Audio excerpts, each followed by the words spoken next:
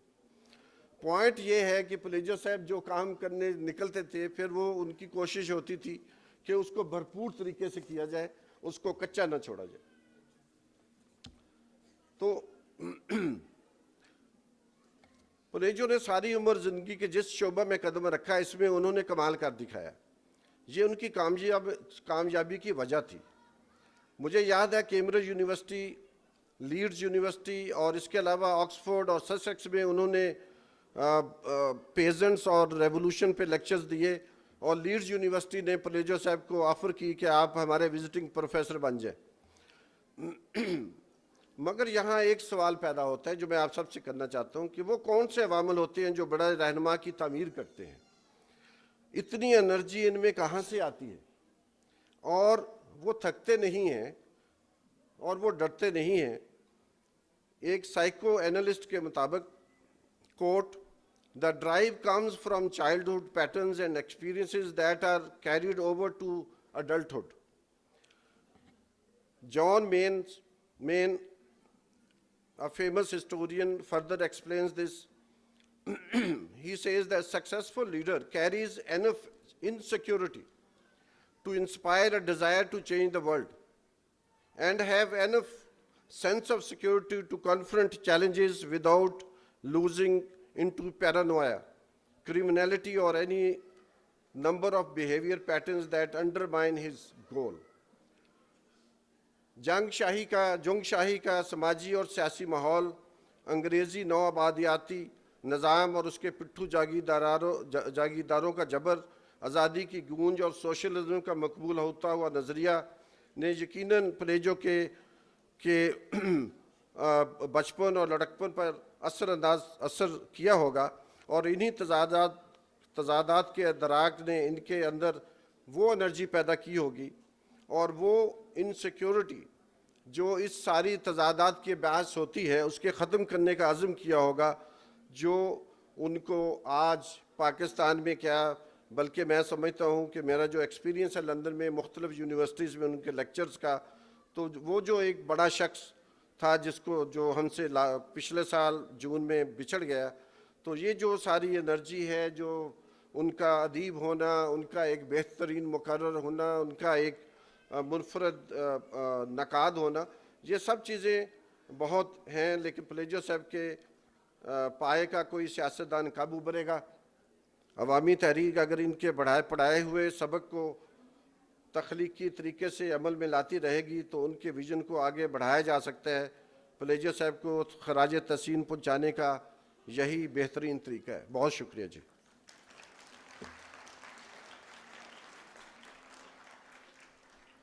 بہت شکریہ سرور باری صاحب، آپ نے میرے خیال میں اور آڈینس میرے ساتھ متفق ہوں گے کہ پلیجو صاحب کی دوستی کا حق بھی ادا کیا اور ان کے اوپر جو آبجیکٹو طریقے سے بات ہو سکتی ہے اس کا حق بھی ادا کیا۔ بہت شکریہ آپ کا۔ اب ہم اس کلوزنگ سیریمنی کے آخری مقرر جو ہمارے کی نوٹ اسپیکر ہیں اور پشتو زبان کے بہت عمدہ شاعر ہیں، آج کے دور میں پشتو کے جو صفِ اول کے شاعر ہیں ان کا شمار ہوتا ہے۔ کئی کتاب اور کئی مجموعے شاعری کے ان کے چھپ چکے ہیں۔ میں گزارش کروں گا محترم رحمت شاہ ساحل صاحب کو کہ وہ آئیں اور اپنے خیالات کا اظہار کریں۔ یہ آج کے ہمارے کی نوٹ اسپیکر ہیں رحمت شاہ ساحل صاحب۔